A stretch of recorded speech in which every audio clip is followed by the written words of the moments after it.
একটা রুম পাবেন, আমাদের আর একটা রুম বন্ধ আছে। তাহলে কনফার্ম করি? আচ্ছা ঠিক আছে। সমুদা, এনারা একটুখানি আপনার সঙ্গে কথা বলবেন। হ্যাঁ বলুন, বসুন। এখানে কয়েকদিন আগে ঝিমলি দত্ত বলে একটি মেয়েকে মোলেস্ট করা হয়েছিল। ওই সময় আপনি কোথায় ছিলেন? এখানেই ছিলাম। কেন স্যার? আমার নাম অ্যাডভোকেট ধ্রুব মিত্তির, ঝিমলি দত্তের অ্যাডভোকেট। কয়েকদিন আগে ঝিমলি দত্ত পুলিশের কাছে গিয়ে এফআইআর করেছিল।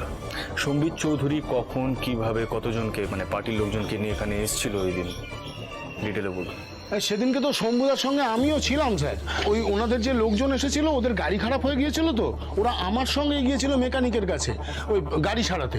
তখন এখানে ওই সম্বিত বাবু আর দিদিমণি ছিলেন। হ্যাঁ স্যার। আচ্ছা, সম্বিত বাবু আর ঝিমলি দত্ত ছাড়া আর কেউ ছিলেন? না না, অন্য কেউ ছিল না, ওনারা দুজনেই ছিলেন। একই ঘরে ছিল? না না, আসলে আমাদের গেস্ট হাউসটা ছোট, এখানে দুটোই রুম। এখানে খুব একটা গেস্ট আসে না, তবে বছরে যে যে সময় পরিযায়ী পাখিরা আসে, ওই সময় যারাই আসে ওই পাখিদের ছবি তোলার জন্যই আসে, আর এখানে রুম ভাড়া নিয়ে থাকে।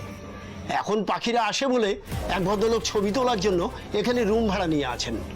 সেদিন উনি ছবি তোলার জন্য বাইরে ছিলেন, ওনার রুমটা ছিল ফাঁকা। ওই সময় সম্বিতবাবুরও এলেন। ওই দিদিমণি তখন বললেন অতগুলো ছেলের সাথে উনি একা রুমে থাকতে পারবেন না, ওনাকে আলাদা রুম দিতে হবে।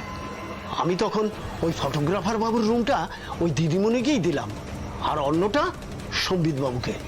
তারপর তারপর দিদিমণি বাঁচান বাঁচান, ও দাদা, ও দাদা, দাদা, ও মা, আমাকে এখান থেকে বাঁচান দাদা, প্লিজ প্লিজ আমাকে এখান থেকে বাঁচিয়ে নিয়ে যান দাদা।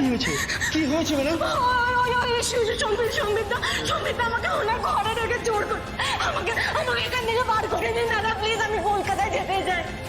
দিদিমণির অবস্থা দেখে না আমার ভালো লাগলো না। তখন আমার পরিচিত একজনের গাড়ি ঠিক করে ওনাকে তাড়াতাড়ি কলকাতায় রওনা করিয়ে দিলাম। আপনাকে অসংখ্য ধন্যবাদ দাদা। আপনি যদি আজকে আমাকে কলকাতায় যাওয়ার ব্যবস্থাটা না করে দিতেন, তাহলে ওই সম্বিত চৌধুরী আমার ঠিক কি অবস্থা করতে আমি সত্যি জানি না। ঠিক আছে ম্যাডাম, আপনি তাড়াতাড়ি যান, তাড়াতাড়ি যান। এর বাইরে আমি আর কিছুই জানি না। যা হয়েছিল তার সবটাই বললাম। আচ্ছা, ওই ফটোগ্রাফার ভদ্রলোক কি এখনো আছেন না চলে গেছেন?